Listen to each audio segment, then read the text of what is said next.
only way to deal with fear that I found in my life is a couple ways. One of those ways is to turn it on itself and ask yourself, what am I afraid of? If I'm afraid of that, I got to be more afraid of what I'm going to miss out on, missing out on my mission, missing out on who I'm supposed to be. In other words, if you're not going to get rid of fear, then use fear. Use fear or it uses you. It's that simple. So you got to say, okay, what's the price if I just stay doing this? What's the price? What I need to really get scared if I learn all this and I don't follow through. That's something to be scared about. And then that fear will get you over your fear. It'll push you through. Turn fear on itself. Second way you can do it is use what you've probably heard me say, because I've used it since I was 17, is my little rocking chair test, right?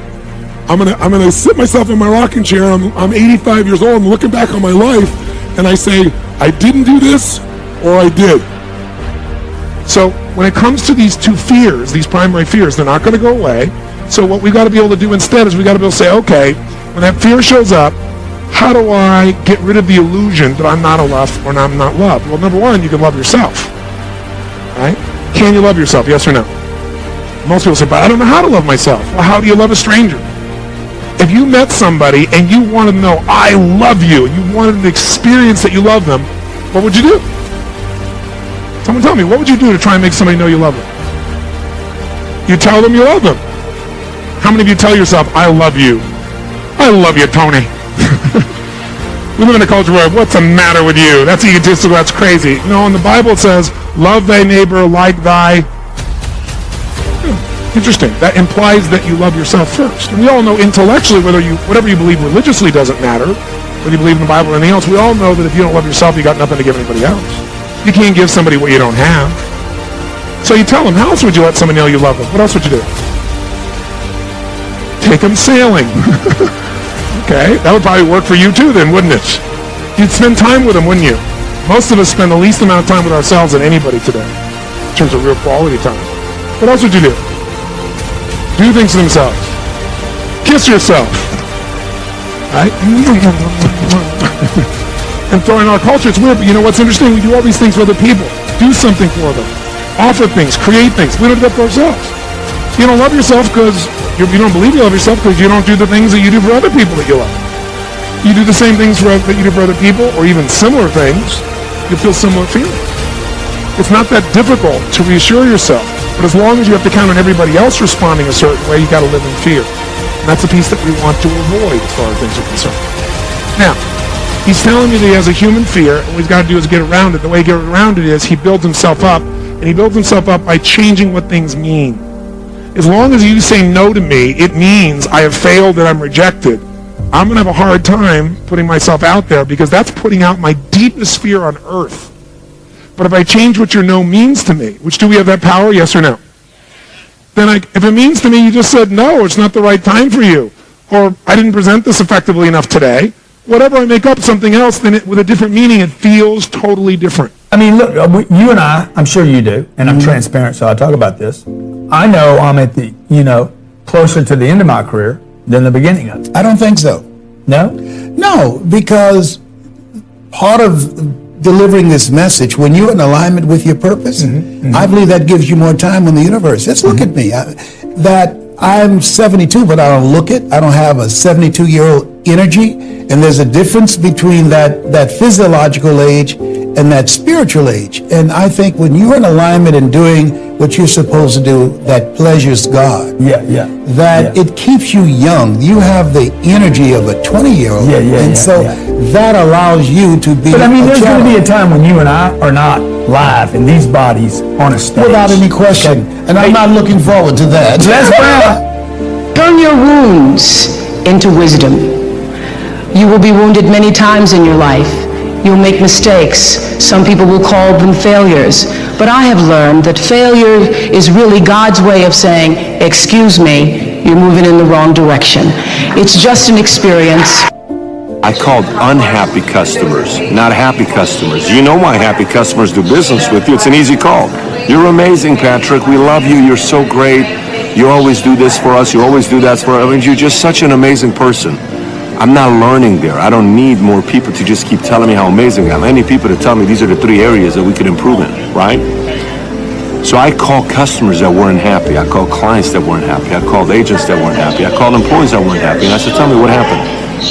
And they gave me so much data. You have no idea how much data they gave me. So much data, to the point where I got obsessed more with those conversations than the conversations of people that were fully happy. And next thing you know, things kept getting better and better and better. I want you to call 3 to 5 unhappy customers. And here's what the script sounds like. Hey John, this is Patrick giving you a call. Patrick who? Patrick David, you and I did business together about 1.5 years ago, and he decided to go a different direction. Oh, hey, what's going on? Listen, I'm busy. What can I help you with? Look, John, this is, I'm not calling to sell you. I'm not calling to get you back into the business. I'm not calling to resell you, upsell you, anything like that. I just have one reason why I'm calling you. I am really obsessed with getting better, and you were one of my favorite customers that I lost. And so I just wanted to call you for you to tell me, what was it that happened for you to make a decision to go to a different direction? What was it? And there's 2 things you're looking for. One, you're asking, was it me? Was it something I did? Or the second thing you're asking is, was it a part of the product? The part of the product is for you to know what adjustments to make and recommendations to make the next time. The part with you is permanent. This is an area where you can figure out a way to improve yourself, your game, and they'll advance you to the next level. And I did it again, and I did it again, and I did it again until the point where I understood it. And then I went into becoming an entrepreneur. And I did it, and I did it, and did it, and I'm still learning. And I'm still learning about real estate. And the reason, in 1966, I got into oil when I went to work for the Standard Oil Company. So today, I'm still focusing. I invest in oil and oil and oil. And I don't diversify. You know, it doesn't mean I don't lose. Sometimes I lose, sometimes I make mistakes and all this. But I just don't buy good as with all the bad. If you're going to be successful as an investor, you know, diversification is good for the average investor. If that's what you want to be, have a good life. But what I'd rather do is be able to know the good ones from the bad ones, the good investments from the bad investments, the good advisors from the bad advisors, and what's good for me and what's not good for you. Because what I do is not necessarily what's going to work for you, and vice versa here. So that's why I really think instead of diversification or diversifying, the new rules of money say follow one.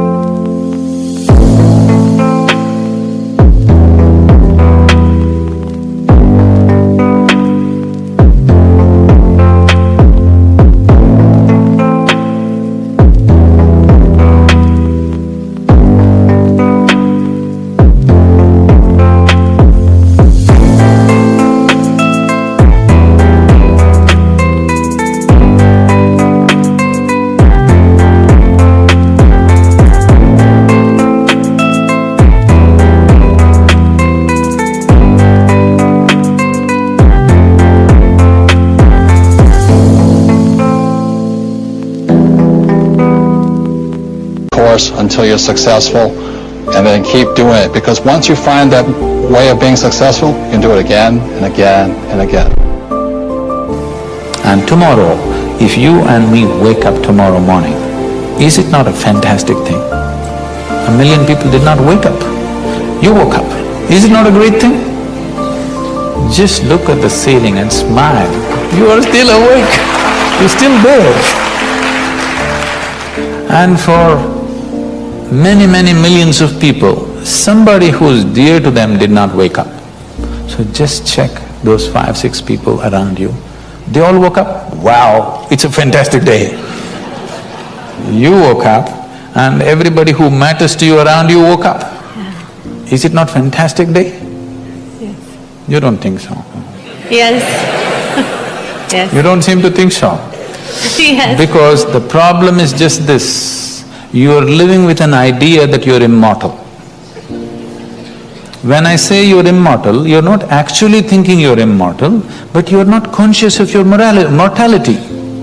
If you're not conscious of your mortality, somewhere you think you're immortal, isn't it? How many moments in a day are you conscious that you're mortal? If you were conscious, would you have time to crib? Would you have time to fight with somebody? Would you have time to do some rubbish with your life? If you knew, if you are conscious that you are mortal, you would do nothing other than what is absolutely needed for you and everybody around you. This one thing if you do, if you just remind yourself, You don't think this is a negative thing. Death is not a negative thing. It's the only thing which has added value to your life. If you're here forever, you would be unbearable. Yes, yes. Isn't it? Aren't we glad everybody dies one day? Thinking small is what gets great things done. Verse 63. Achieve greatness in little things.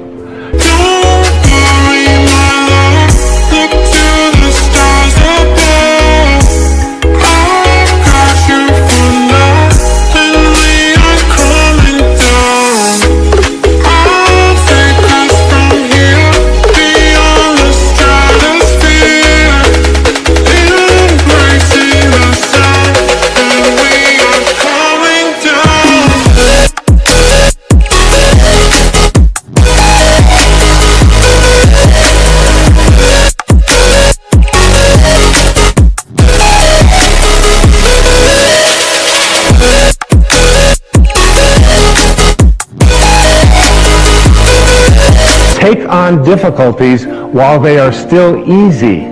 Do great things while they are still small. The sage, one of my daughter's names, the sage, does not attempt anything very big and thus achieves greatness.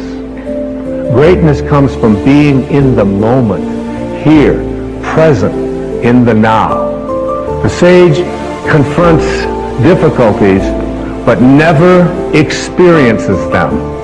This is the idea of thinking small. And finally, I'd like to see you change from this thought. Change from seeing yourself as separate to seeing yourself as connected to everyone and everything in the universe.